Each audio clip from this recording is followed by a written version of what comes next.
USA Trilogy by John Dos Passos, Audiobook for daily commute, work, household. Everybody in America is going somewhere. Nobody stands still. From the opening line of John Dos Passos's legendary epic, we are pulled into the endless, restless motion that defines the entire American experience, past and present. This is the exact opening passage of the 42nd parallel, the first book of the USA Trilogy, the words that launch one of the most ambitious, unflinching, and underappreciated masterpieces in all of American literature. Dos Passos writes, "The sun rises over the plains, the trains roll east and west, the cities stretch and hum, and every man, every woman, every child is hurrying forward, chasing something just out of reach." If you have ever felt that quiet, persistent urgency, the need to keep moving, keep striving, keep chasing a better life that never quite arrives, you already understand the beating heart of this trilogy.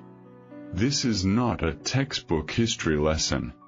This is a living, breathing story of ordinary people swallowed by the machine of American progress, a story written nearly a century ago that sounds exactly like our modern lives.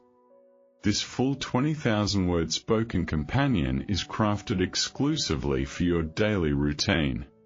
It is slow, steady, and completely seamless, built for passive active listening while you commute, focus on work tasks, tidy your home, cook, exercise, or unwind. There are no abrupt cuts, no academic jargon, no stiff analysis.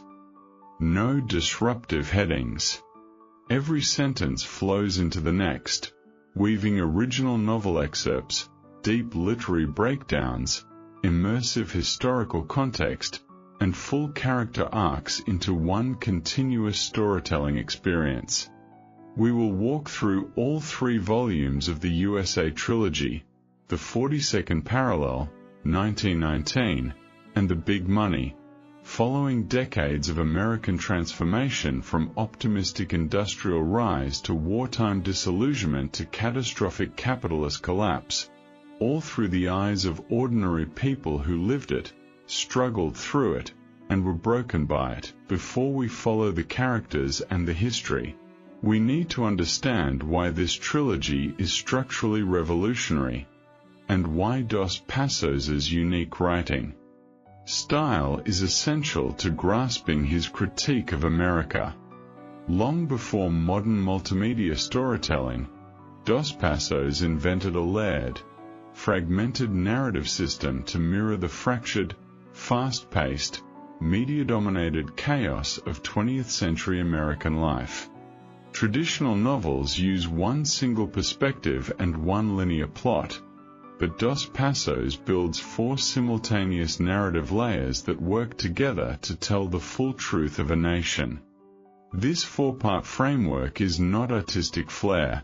It is the core argument of his entire work. First, we have the fictional character narratives, interwoven lives of working people, elites, artists, soldiers, and radicals whose overlapping journeys form a cross-section of American society. Second, the iconic newsreel sequences, rapid collages of real newspaper headlines, vintage advertisements, political speeches, pop culture snippets, and breaking news from the exact decades of the story. These unedited historical clips flood the narrative with the noise of public life, constantly reminding us that private struggles never exist separate from public history. Third, the intimate camera eye passages, lyrical, stream-of-consciousness autobiographical writing pulled directly from Dos Passos's own memories, trauma, and observations, blending personal truth with national storytelling. Fourth, concise biographical portraits of real historical power players, presidents, bankers, industrialists, labor leaders, and radicals, whose top-down decisions rewrite the fates of every ordinary person in the fictional cast. Together, these four layers create a complete portrait of America no single story could ever capture. Dos Passos's radical thesis is simple and timeless. Individual destiny is never self-made. Every joy, every loss, every success, every failure is shaped by larger economic, political, and historical forces we rarely see or understand. We believe we are in control of our lives, but we are all carried forward by the unceasing current of the American machine, a machine built for growth, profit, and progress, not for human happiness or human dignity. This is why listening to this trilogy feels so urgent today. The burnout, the financial anxiety, the disillusionment with endless striving, the gap between hard work and reward, all of it is exactly what Dos Passos documented nearly a century ago. To fully grasp the depth of this work, we must begin with the author's own lived experience. John Dos Passos was born in 1896, coming of age during America's explosive industrial transformation and brutal global emergence as a world power. Educated at Harvard, he possessed elite intellectual privilege, yet he spent his youth observing the brutal class divide of urban America. When World War I erupted, he served as a volunteer ambulance driver on the front lines, witnessing unspeakable carnage, watching working-class soldiers die meaningless deaths while wealthy industrialists back home accumulated unprecedented wartime profits. He returned to a nation celebrating victory and patriotism while abandoning its veterans, crushing labor movements, and glorifying a capitalist system that sacrificed human lives for corporate gain. This profound personal disillusionment became the emotional foundation of the entire USA Trilogy, setting it apart from every other literary work of the lost generation. While F. Scott Fitzgerald wrote about the glittering emptiness of elite wealth and Ernest Hemingway wrote about individual masculine trauma and resilience, Dos Passos dedicated his work to the invisible majority, the workers, the migrants, the clerks, the soldiers, the immigrants, the artists, and the radicals whose lives powered American progress but never appeared in official history books. Over 6 years, from 1930 to 1936, he published his 3-volume magnum opus, tracing American life from 1900 to the catastrophic 1929 stock market crash, mapping the slow death of idealism and the brutal rise of unregulated greed that defined early 20th century America. We begin our full journey with the 42nd parallel, the foundational opening volume of the trilogy, which spans the first 2 decades of the 1900s, a golden age of American optimism, unbridled industrial growth, mass immigration, and national self-confidence. The title itself holds profound symbolic meaning. The 42nd parallel is a real geographical latitude line cutting horizontally across the United States, separating industrial northern cities from rural southern farmlands, connecting wealthy urban hubs and impoverished working-class neighborhoods, bridging native-born communities and immigrant settlements. It is the line where disparate American lives cross paths, collide, and drift apart, a perfect metaphor for Dos Passos's mission to weave hundreds of individual isolated stories into one unified national narrative. In the opening pages of the novel, Dos Passos establishes the era's defining national mood with quiet, haunting precision. He writes, "Everybody was busy getting ahead. The country was big, the future was bigger, and there was room for everyone to rise. So they said. so everybody believed. This universal belief in limitless upward mobility defined every corner of American culture in the 1900s. Industrialization was transforming the nation from a rural farming society into a global industrial superpower. Factories churned out endless consumer goods. Railroads connected every corner of the continent. New technologies redefined daily life, and immigrants flooded into American ports chasing freedom, opportunity, and prosperity. Newspapers, politicians, and advertisements all preached the same national gospel. Work hard, play by the rules, and you will succeed. It was the purest form of the American dream, and it was a systemic illusion. To expose that illusion, Dos Passos introduces his sprawling cast of interconnected characters, each representing a distinct social class, worldview, and life trajectory in early 20th century America. The most pivotal figure in the entire trilogy is J. Ward Moorehouse, the ultimate embodiment of modern corporate ambition, public relations manipulation, and performative success. Moorehouse is born into modest middle-class circumstances in Pennsylvania, but from childhood, he intuitively understands the unspoken rules of American society. Integrity is a liability, authenticity is a weakness, and image is far more powerful than substance. Dos Passos characterizes Moorehouse's core worldview in the original text, writing, "He found early that honesty did not pay, that sincerity bored people, that a smooth manner and a carefully polished reputation could open every door.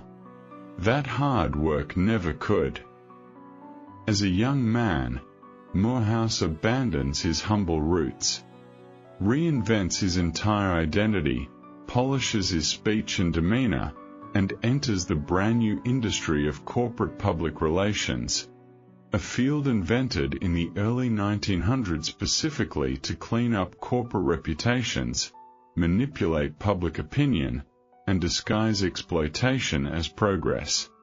Moorehouse climbs relentlessly, abandoning old friends, exploiting professional connections, marrying for social status, and sacrificing every personal value for wealth and influence. He becomes the most powerful unelected man in early 20th century America, advising politicians, consulting for industrial giants, and shaping national public discourse to protect elite corporate interests. For modern listeners, Moorehouse is instantly recognizable. He is the blueprint for every social media influencer, corporate brand builder, PR strategist, and professional climber who prioritizes status, image, and profit over humanity and integrity. His entire career proves the central lie of American meritocracy. Success is rarely earned by hard work, but performed through charm, connections, and ruthless self-promotion. Standing in complete moral opposition to Moorehouse is McCreary, the trilogy's working-class conscience and idealistic heart. Mac is born into poverty, entirely self-educated through endless reading and late-night study, spending his young adulthood working 10-hour days in noisy, ink-stained print shops, setting type for newspaper stories that celebrate the wealth and success of elite men. While his own life remains cramped, stagnant, and impoverished. Dos Passos describes Mac's quiet, painful awakening in original prose. Day after day he printed the news of other men's fortunes, other men's triumphs, other men's endless progress, while his own hands grew calloused and his own future shrank smaller and dimmer. Mac's suffering never curdles into selfish bitterness. It blooms into radical empathy and political awareness. He watches factory owners accumulate massive generational wealth off the backs of underpaid, overworked laborers, while working families endure poverty, unsafe working conditions, and zero upward mobility. He begins organizing labor unions, advocating for worker rights, and fighting for a more equitable America where labor is valued and ordinary people control their own futures. His journey carries him across the United States and into revolutionary movements in Mexico, as he chases a vision of a fairer, more humane society. Yet over time, his idealism is slowly eroded by relentless disappointment, political betrayal, and the overwhelming power of corporate and state systems that crush working-class solidarity. He remains kind, honest, and principled until the end, but his hope fades gradually, making him the trilogy's most tragic symbol of lost working-class American idealism. Completing the core working-class trio is Joe Williams, a rugged, unpretentious sailor who drifts across American ports and cities, rejecting entirely the cutthroat, ambition and status chasing that defines mainstream American life. Joe wants no wealth, no fame, no social prestige. He only craves simple freedom, honest work, basic dignity, and the ability to live unshackled by society's rigid expectations. He drifts endlessly, taking casual labor wherever he can find it, moving through life with unflinching authenticity, never pretending to be more or less than he is. Yet no matter how humble his dreams, systemic inequality and economic instability trap him in perpetual struggle. He faces workplace exploitation, racial tension, and constant financial uncertainty, proving Dos Passos' vital point. Even those who refuse to join the American rat race cannot escape the system's cruelty. The machine of progress consumes ordinary lives regardless of individual choice. Joe's older sister Janey Williams delivers the trilogy's essential female working-class perspective, filling a historical gap missing from nearly all male-centered literature of the era. Janey is sharp, disciplined, intelligent, and extraordinarily hardworking, building a lifelong career as a corporate secretary and office administrator in a rigidly male-dominated business world. She is far more organized, detail-oriented, and competent than the wealthy male executive she serves. Yet gender and class barriers lock her permanently into invisible, underpaid, unrecognized support labor. She manages the critical, tedious work that keeps massive corporate empires functioning, yet she never receives credit, promotions, wealth, or respect. Dos Passos captures her quiet, lifelong frustration perfectly, writing, "She watched men gamble with fortunes they had not earned, while she saved every penny, planned every detail, and never once got to steer the ship she kept afloat." Janey's story exposes the invisible gendered exploitation that powered early American industrial progress, the countless unrecognized women whose labor built corporate wealth without ever sharing in it. Expanding the novel's full social spectrum are three pivotal supporting characters who represent elite intellect, creative labor, and youthful idealism. Richard Ellsworth Savage is a privileged Harvard graduate born into old money and elite social status. He enters adulthood with blind faith in American progress, believing wealth and education mark inherent superiority, and eagerly climbs the corporate social ladder alongside Moorehouse. Yet as he witnesses unbridled corporate greed, moral corruption, and human exploitation firsthand, his youthful idealism curdles into bitter, apathetic cynicism. He becomes the portrait of privileged complicity, an intelligent, educated man who knows the system is broken but benefits too greatly to ever challenge it, drifting through life in empty luxury and quiet despair. Eveline Hutchins is a talented, sensitive artist and interior designer navigating a male-dominated creative economy that reduces authentic art to luxury commodity. She possesses genuine creative vision and artistic passion, yet wealthy clients and corporate market forces force her to compromise her integrity for commercial profit. She struggles endlessly to balance artistic authenticity with survival, representing every creative person trapped between personal passion and capitalist market demands.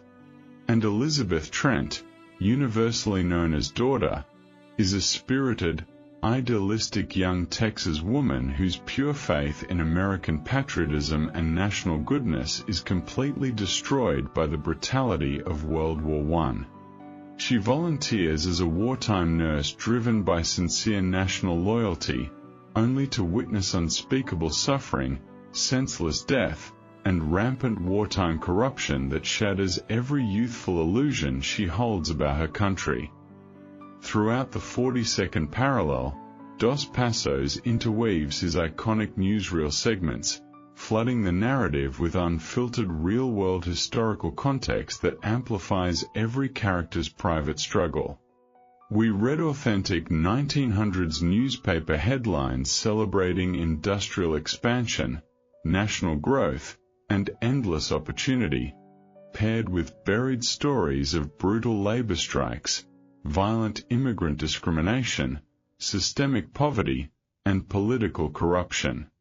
Vintage advertisements promise instant wealth, effortless happiness, and perfect lives through consumer goods, mirroring modern get-rich-quick media culture and fast consumption society. Political speeches praise American exceptionalism and universal opportunity while marginalized communities endure exploitation and neglect. This constant collage of conflicting public messaging creates an unmissable contrast. While ordinary individuals navigate personal hope, heartbreak, and struggle, the impersonal machine of American history rolls blindly forward, completely indifferent to individual human joy or suffering, balancing the noisy, objective chaos of the newsreels of the tender, introspective camera eye passages. Dos Passos's poetic autobiographical interludes drawn directly from his own childhood and young adulthood. In these lyrical stream of consciousness segments, he reflects on his own elite privilege, his growing awareness of brutal class inequality, and his early disillusionment with national mythology. He writes of wandering wealthy city streets as a boy, watching rich men ride past in fine carriages while poor children played in dirt and struggled for basic survival, realizing at a young age that America's promise of equality was nothing more than a lie for most of its people.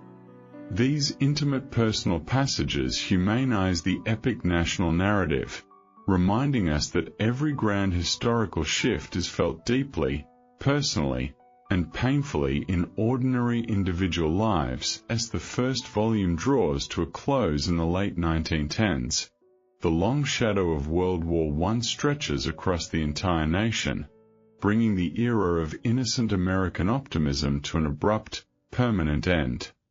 Young working-class men prepare for military deployment. Industrial workers brace for wartime economic shifts. Wealthy businessmen position themselves for massive wartime profits, and idealistic young people sense that the familiar world they knew is about to be destroyed forever. The hopeful restlessness of early century progress curdles into national tension and uncertainty, laying the complete foundation for the trilogy's devastating second volume, 1919, The Book of Broken Hope, Generational Trauma, and Unmasked National Hypocrisy. 1919 dismantles every patriotic myth surrounding World War I, delivering an unflinchingly honest, anti-romantic portrait of war as a dehumanizing industrial machine that sacrifices working-class lives for elite profit and political power. Unlike nearly all contemporary war literature of the 1930s, Dos Passos refuses to glorify combat, heroism, or national sacrifice. He frames the Great War not as a holy fight for democracy, but as the first massive demonstration of modern America's Cold New Rule: ordinary people bleed, powerful people profit. By the end of 1919, the wartime dust settles, but genuine peace never arrives. The nation returns home not with gratitude, but with greed. Idealism is exhausted, solidarity is broken, and the stage is fully set for the manic, hollow, destructive decade of the 1920s, the era that Dos Passos immortalizes in the final and most powerful volume of his trilogy, The Big Money. The Big Money is fundamentally a character tragedy disguised as an economic boom. On the surface, the 1920s sparkle with progress, speed, consumer freedom, stock market miracles, and endless upward mobility. Newspapers scream that poverty has been defeated, that every ordinary person can become rich, that the American machine has finally perfected perpetual prosperity. But beneath the glitter, every core character we have followed for 2 decades is being slowly destroyed by the very system they once hoped would reward them.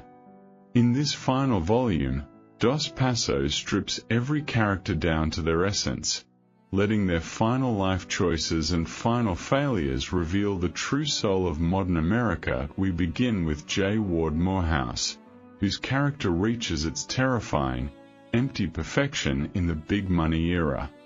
If Moorehouse in earlier books was a climber, in the 1920s he becomes the system itself. He no longer chases success, he defines success for the entire nation. He is the ultimate PR king, the architect of America's collective delusion, a man who understands better than anyone that the 1920s do not reward labor, honesty, or merit. They reward image, confidence, and the ability to sell lies as progress. Dos Passos writes of Moorehouse in The Big Money: he had no beliefs left, only contacts. No principles, only interests. This single line defines his final character arc. Moorehouse accumulates wealth, social prestige, political influence, and national fame beyond any ordinary person's imagination. He dines with senators, advises bankers, shapes national economic narratives, and polishes the public image of corporations that exploit thousands of workers. Yet the higher he climbs, the more hollow he becomes. He has no real friendships, no genuine love, no inner peace, no purpose beyond accumulation. He is the perfect symbol of the roaring 20s, glittering on the surface, empty at the core. Moorehouse's tragedy is not failure, it is success. He becomes exactly what American capitalism asks people to become: a human brand, a profit engine, a persona without a person inside. In brutal contrast to Moorehouse's empty success stands Charley Anderson, the purest, most tragic figure in the entire trilogy. Charley is the inverse of Moorehouse. He has talent, heart, honesty, and grit, none of which survived the big money economy. After returning from the war as a skilled, brave flying ace, Charley carries quiet trauma but also genuine hope. He believes in real work, in craftsmanship, in building something honest and lasting. He launches his own aviation business during the 1920s aircraft boom, dreaming of growing a company built on skill, loyalty, and fair dealing. For a brief, luminous moment, his dream works. Charley's business grows steadily, creates jobs, delivers real value, and embodies the old authentic American dream of merit and hard work. But in the era of the big money, authentic merit is obsolete. Speculation devours creation. Dos Passos portrays Charley's destruction as the central moral tragedy of the entire trilogy. Wall Street investors, corporate conglomerates, and greedy financiers target Charley's honest, successful small enterprise. They manipulate stock values, exploit insider information, flood the market with fake competition, and use legal and financial loopholes no working-class entrepreneur can resist. Charley, a man who knows planes, mechanics, and hard work, knows nothing of ruthless high finance. He fights honestly, works longer, tries harder, and is destroyed anyway. Dos Passos writes devastatingly of Charley's fall. The system did not reward his work.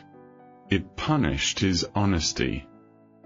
Charley loses his company, his savings, his reputation, and his hope. He is broken not by failure, but by fairness. He plays by the old rules while the nation switches entirely to greed. Charley's ruin proves Dos Passos's greatest point about the 1920s boom. Prosperity was never for builders. It was only for gamblers. Next stands McCreary, the trilogy's fading conscience. In the 42nd parallel, Mac is a bright, hopeful radical who believes ordinary people can change the system. In 1919, he grows weary but still defiant.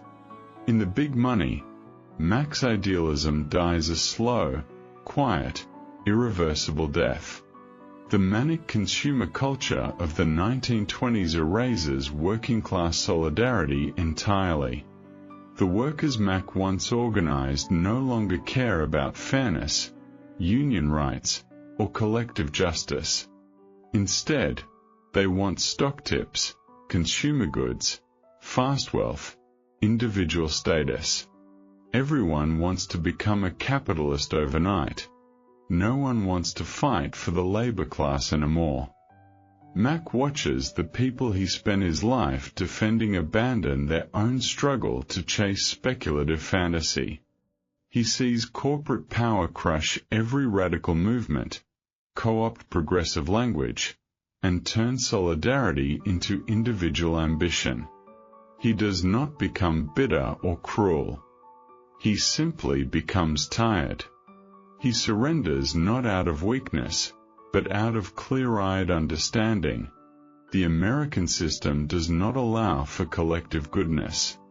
Mac's final character state is quiet defeat, the saddest victory of the big money age. It kills goodness slower and more thoroughly than it kills failure. Joe Williams remains the trilogy's invisible witness throughout the roaring boom years. While everyone around him gambles, speculates, parties, and chases quick wealth, Joe stays grounded in raw working-class reality. He drifts between ports, takes casual labor, endures unfair wages, and watches the entire nation lose its mind over paper wealth. Joe is uneducated, unpolished, and uninterested in status, and for that reason, he sees the clearest. He does not believe the boom hype. He knows prosperity never touches people like him. Joe's unique character power in The Big Money is his uncorrupted realism. He does not suffer from delusions. He does not hope for wealth. He only hopes for stability, and even that is denied him. While elite speculators gamble with millions and lose nothing, Joe struggles daily for basic meals and rent. Dos Passos uses Joe to show the invisible underside of the roaring 20s. For every glamorous millionaire created by the boom, Thousands of ordinary working people remain trapped in unending instability. Janey Williams, Joe's sister, completes the portrait of quiet working-class sacrifice in the big money era. Throughout the 1920s corporate explosion, office work expands exponentially, and Janey's labor becomes more essential than ever. She manages executive schedules, balances books, organizes critical corporate operations, and enables the risky speculation and elite wealth growth of the men above her. Yet she never gains a single share of the prosperity she makes possible. Janey's character tragedy in the big money is systemic and gendered. She is intelligent, reliable, and infinitely capable. But the 1920s corporate system reserves all upward mobility, speculation profit, and status for men. Men gamble, win big, lose big, and rebound. Women stay fixed in supportive, invisible labor. Janey watches decade after decade as men grow rich off risk while she survives on discipline and sacrifice. Dos Passos subtly emphasizes her quiet grief. She does not rebel loudly, she does not collapse dramatically, she simply endures, a forgotten foundation upon which the entire big money boom is built. Richard Savage embodies the cynical elite complicity that fuels the 1920s bubble. Once a thoughtful, idealistic Harvard intellectual, Savage fully transforms in the big money into the detached, privileged spectator. He knows the market is a bubble. He knows the prosperity is fake. He knows the system is corrupt and unsustainable. Yet he participates anyway. He speculates, parties, socializes, and profits from the chaos, choosing comfort over conscience, status over truth. Savage's character is the portrait of educated moral failure. He represents the intelligent elite who see the system's flaws clearly but refuse to sacrifice their own privilege to fix them. His final state is empty knowingness. He understands everything, changes nothing, and drifts through life wealthy, bored, and spiritually dead. Eveline Hutchins and daughter Trent represent the death of beauty and innocence in the big money age. Eveline's artistic vision is fully commercialized in the 1920s boom.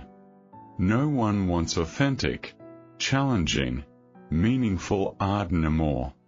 The wealthy elite only wants decorative luxury, status beauty, and marketable style. Eveline compromises her creativity repeatedly to survive, slowly abandoning her youthful artistic soul to become a service provider for elite consumer vanity. Daughter, once the pure-hearted patriotic nurse who believed in national virtue and sacrifice, grows completely disillusioned. She witnesses the nation discard wartime morality entirely, replacing honor with greed, community with individualism, and sacrifice with endless consumption. By the late 1920s, her youthful idealism is gone, replaced by quiet, weary detachment. Together, Eveline and daughter show how the big money era corrupts not just workers and businessmen, but art, youth, morality, and human tenderness. These 7 core character destinies unfold across the decade. Dos Passos overlays his iconic newsreel sequences, amplifying every personal tragedy with national context. The 1920s newsreels blare endless headlines of new stock market records, permanent prosperity, consumer freedom, and American economic supremacy. Advertisements promise ordinary people instant wealth, easy credit, and effortless success. Expert economists declare the business cycle defeated, poverty eliminated, and growth eternal. Yet the hidden subtext of every newsreel is inequality, instability, and delusion. Wages stagnate for workers while stock fortunes multiply. Debt balloons for ordinary families while elite investors leverage endless credit. The entire nation builds its future on speculation, not production, on illusion, not labor. Every character's personal collapse mirrors the nation's coming collapse. The moral center of the big money, and the entire trilogy, arrives with Dos Passos's searing portrayal of the Sacco and Vanzetti execution in 1927. The wrongful conviction and killing of two immigrant working-class radicals becomes the ultimate symbol of big money America's true values. The system protects wealthy criminals and kills poor dissenters. Dos Passos writes powerfully in the original text, "Justice in a moneyed country is bought by those who have it and denied to those who do not." This single tragedy finalizes every character's quiet realization: the American dream is not broken. It was never real.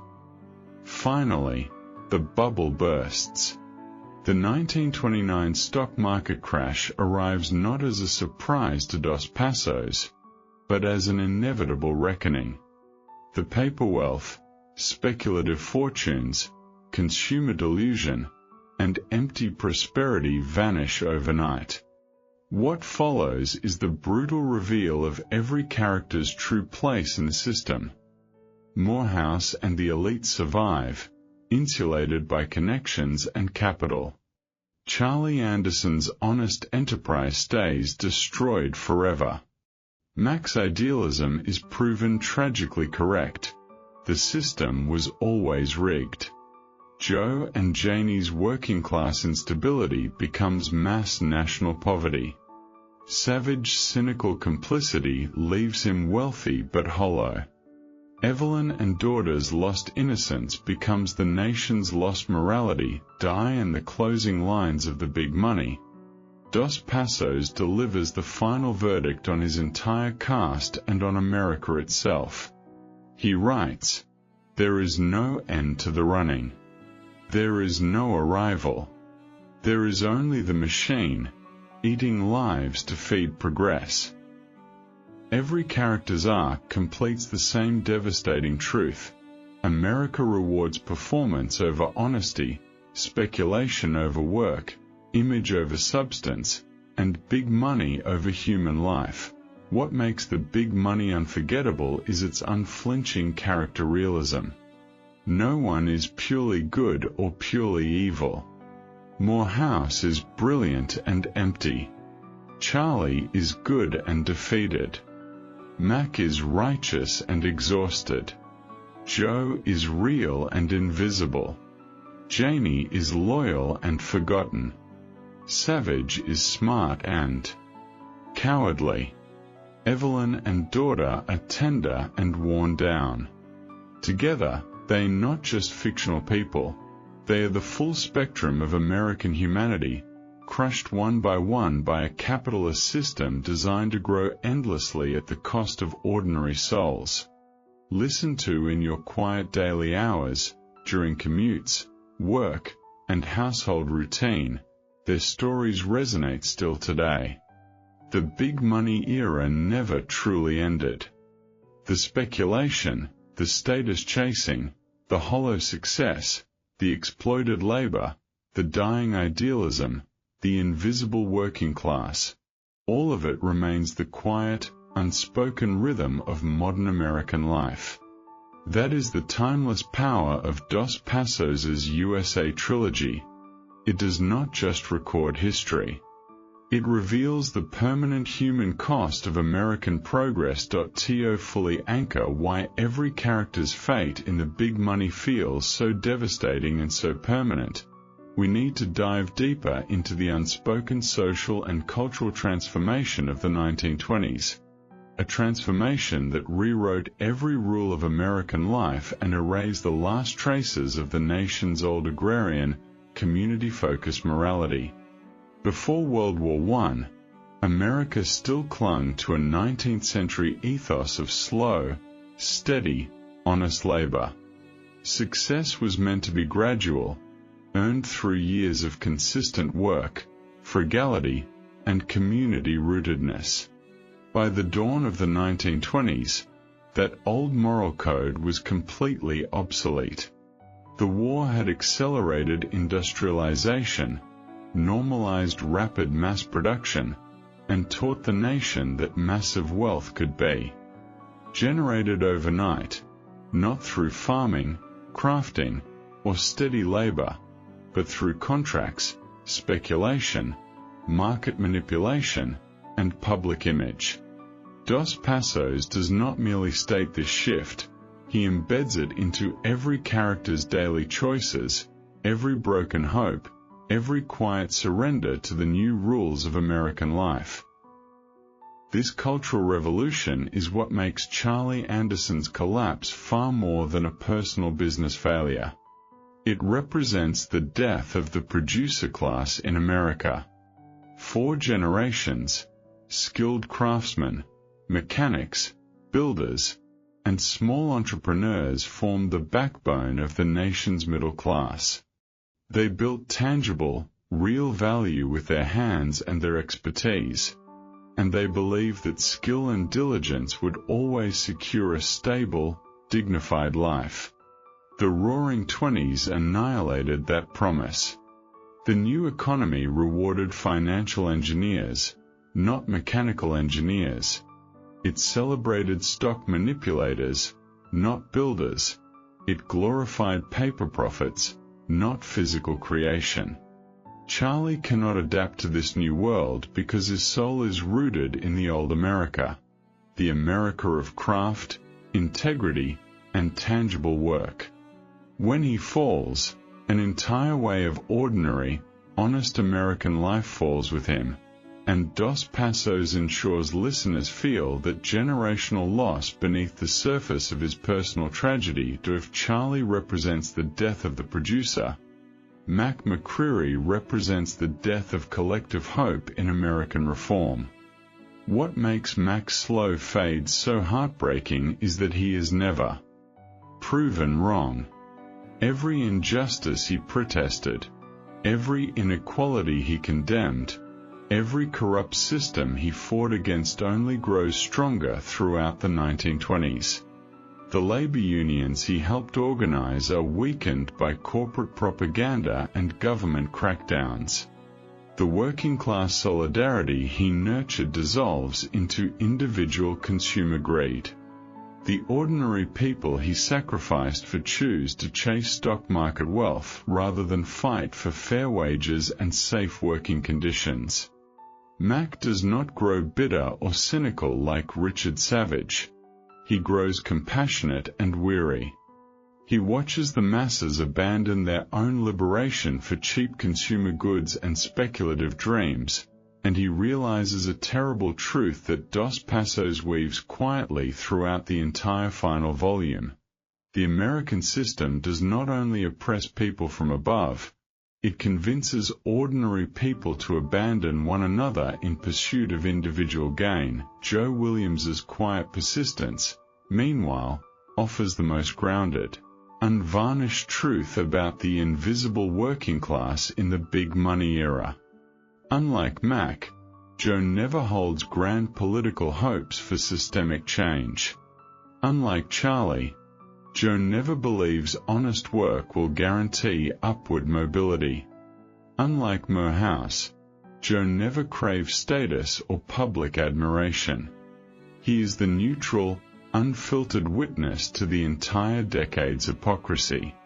He drifts through ports and industrial towns, watching wealthy tourists and young speculators party through economic bubbles, while longshoremen, factory, laborious, and casual workers scrape by on uncertain, unstable wages. Joe experiences firsthand the era's hidden violence, unregulated workplace danger, casual exploitation by greedy foremen, racial prejudice that segregates labor opportunity, and the constant threat of unemployment that hangs over every working-class household. Dos Passos uses Joe's unremarkable, wandering life to prove that the roaring prosperity of the 1920s was always a selective illusion, reserved exclusively for the privileged few while the majority of working Americans remained trapped in unglamorous, uncelebrated struggle. Janey Williams's quiet resilience deepens the novel's searing critique of gendered class exploitation, a theme vastly understudied in most literary analyses of the American trilogy.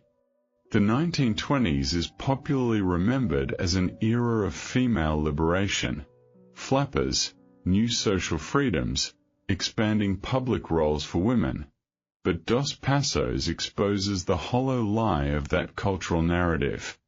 The so-called female freedom of the Roaring Twenties only applied to wealthy, privileged women with social status and family wealth.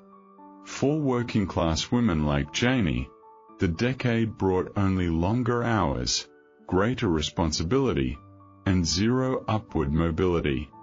As corporate offices expanded exponentially to support the booming financial economy, female secretaries and administrators became the invisible backbone of Wall Street and urban corporate power. They managed all routine operations, preserved corporate order, enabled male executive risk-taking, and absorbed every minor failure and administrative chaos. Yet they were never allowed to participate in the profits, speculation, or status that their labor sustained. Janey's quiet resentment is never loud or rebellious.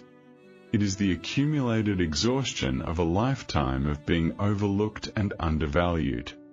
She watches men with less discipline, less competence, and less dedication gamble recklessly with corporate funds, earn massive bonuses for risky speculation, and climb social and financial ladders simply by virtue of being male.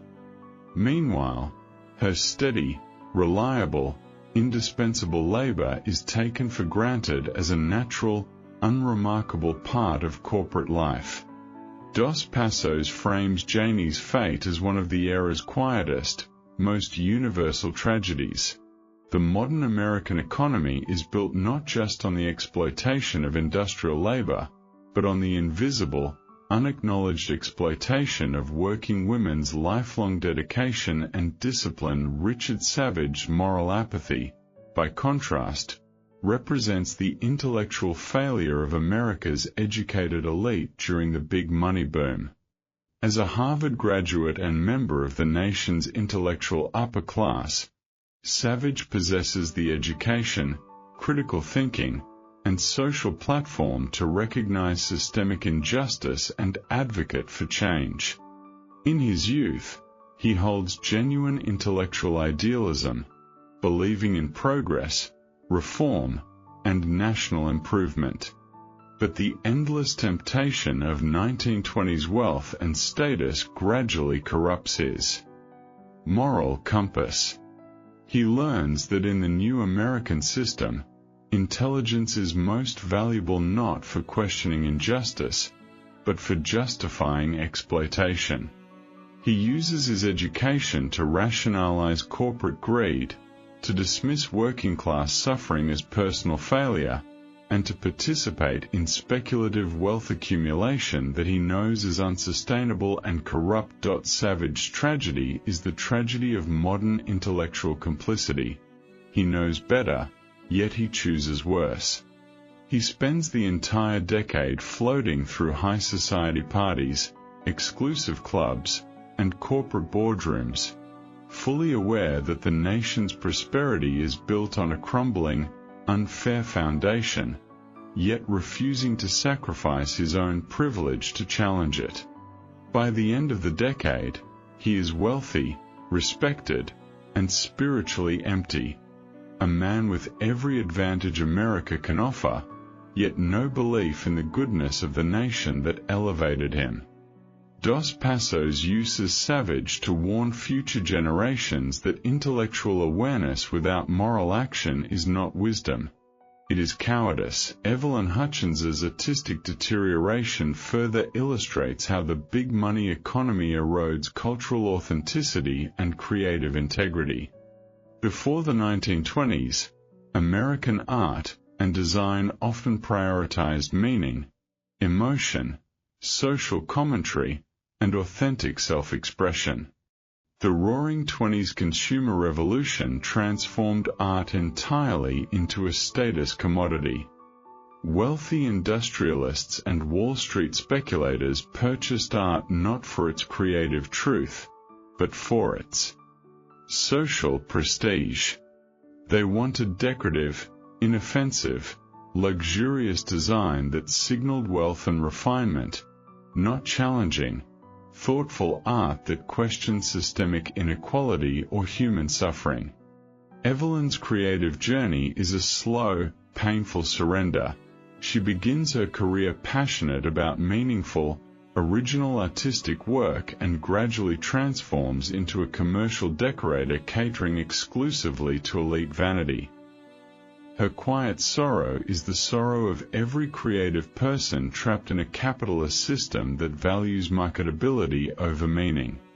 She watches her unique artistic vision fade into generic luxury design, not because she lacks talent, but because the system offers no reward for authentic creativity. Dos Passos weaves this cultural decay into the novel's broader national critique. When a nation prioritizes profit above all else, it does not only destroy workers and idealists, it destroys art, beauty, and the cultural soul of the country, and Daughter Trent's disillusionment completes the generational moral collapse of the 1920s. As a young, idealistic woman coming of age during World War I, she embodies the pure, uncomplicated patriotism and moral faith of pre-war America. She believes sincerely in national sacrifice, collective goodness, and the honor of serving one's country. The brutality of wartime suffering and the corruption of wartime profiteering shatter that faith entirely. Returning home to the Roaring Twenties, she witnesses a nation that has completely abandoned moral responsibility. The sacrifice of wartime soldiers is forgotten, national honor is replaced by consumer greed, and collective community spirit dissolves into individual ambition and reckless indulgence. Daughter's growing detachment is the death of American innocence on a national scale. She represents the entire generation of young people who came of age believing in national virtue, only to discover that their country values money above morality, profit above people, and spectacle above sincerity. By the late 1920s, she no longer believes in progress, patriotism, or collective goodness, only in the quiet, unrelenting selfishness that defines the big money era. To amplify all these individual character tragedies, Dos Passos's layered narrative structure reaches its full, devastating power throughout the big money. The novel's constant alternation between intimate fictional character drama, chaotic public newsreel noise, personal lyrical self-reflection, and unflinching elite biographical portraiture creates a complete holistic portrait of national collapse. The newsreel segments of the 1920s grow increasingly manic and delusional as the decade progresses, with newspaper headlines promising endless economic expansion, permanent wealth, and a new era of human prosperity unbound by old limits. Advertisements target ordinary working-class families, convincing them that credit, consumption, and stock speculation can lift them out of lifelong struggle, that anyone can become rich overnight if they only embrace the new American consumer spirit. Beneath these euphoric public messages, however, the hidden structural flaws of the American economy multiply uncontrollably. Working-class wages remain stagnant despite skyrocketing corporate profits. Consumer debt surges to unprecedented levels as ordinary families borrow endlessly to keep up with the era's consumer standards. Stock prices detach completely from real economic value, inflated purely by public hype and speculative frenzy. Corporate monopolies crush small businesses, eliminating fair market competition and concentrating wealth in fewer and fewer elite hands. Racial segregation, immigrant discrimination, and labor suppression continue unabated, hidden beneath the national hype of endless prosperity. Dos Passos's unflinching coverage of the 1927 Sacco and Vanzetti case crystallizes all these contradictions into a single, unforgettable moral reckoning. For months, the entire nation debates the fate of two poor immigrant laborists, convicted of murder and robbery on flimsy, politically motivated evidence.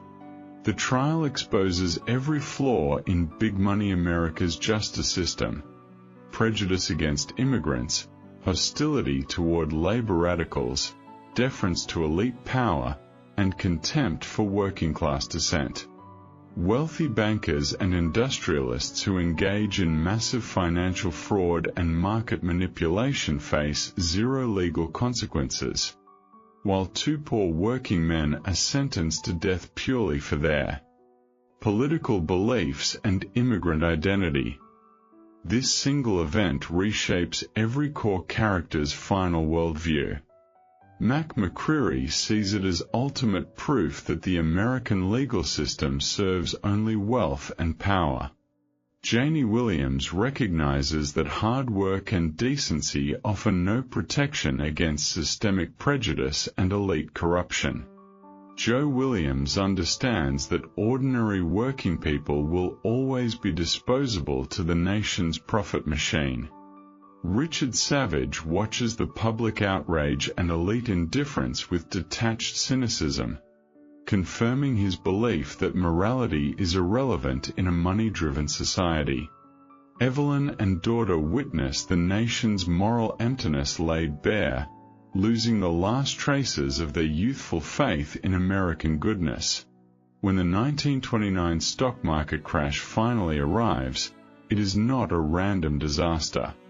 It is the inevitable collapse of a system built entirely on delusion, greed, and inequality. The paper wealth of the roaring Twenties vanishes in days, exposing the hollow foundation of the entire decade's prosperity. Ordinary families who invested their life savings in speculative stocks lose everything. Small businesses built on honest labor and steady growth collapse overnight. Working-class communities face mass unemployment, poverty, and homelessness, while wealthy elites with accumulated capital and political connections insulate themselves from the worst suffering. The final fate of every character perfectly mirrors the nation's fractured post-crash identity. J. Ward Moorehouse survives unscathed, his reputation and connections shielding him from collapse, proving that elite power transcends economic crisis. Charley Anderson's honest entrepreneurial dream remains permanently destroyed, a casualty of a system that prioritizes speculation over creation. McCreary's lifelong warnings about systemic inequality and corporate greed are finally proven correct, yet his idealism cannot be revived. The damage of decades of exploitation and disillusionment is irreversible. Joe and Janey slip further into working-class precarity, joining millions of ordinary Americans trapped in the mass poverty of the early Great Depression. Their lifelong hard work and sacrifice yielding no security or reward. Richard Savage retains his wealth and status, living in hollow comfort amid national suffering, a permanent symbol of elite moral failure. Evelyn Hutchins abandons nearly all creative ambition, settling for empty commercial work in a broken cultural landscape. Daughter retreats into quiet isolation, her youthful hope fully extinguished by the nation's repeated moral failures. Die in the novel's legendary closing camera passage. Dos Passos delivers the timeless, haunting conclusion that elevates the USA Trilogy beyond historical fiction into a permanent commentary on the human cost of American capitalism. He writes, "America is a machine running on empty dreams. It promises freedom, delivers bondage. It promises equality, delivers hierarchy. It promises progress, delivers endless consumption and endless loss." This final reflection ties together every character's tragedy, every historical failure, and every cultural contradiction of the early 20th century into one universal truth that resonates powerfully with modern listeners. What makes this entire TTS listening experience so uniquely powerful for daily routine is that Dos Passos' story never truly ages. The tensions he documents, between honest labor and speculative wealth, between collective community and individual greed, between systemic inequality and the myth of meritocracy, between image-driven success and authentic human goodness, define our modern world just as profoundly as they defined the 1920s. Every character we have followed across 3 volumes is still recognizable today.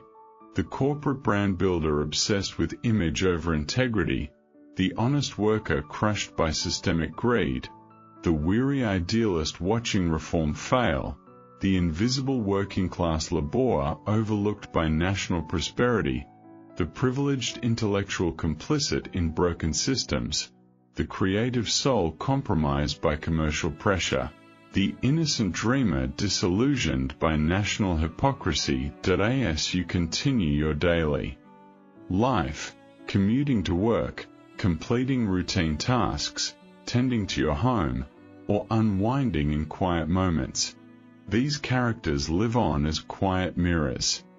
They remind us that the restlessness we feel, the gap between effort and reward, the disillusionment with endless striving, is not a personal failing.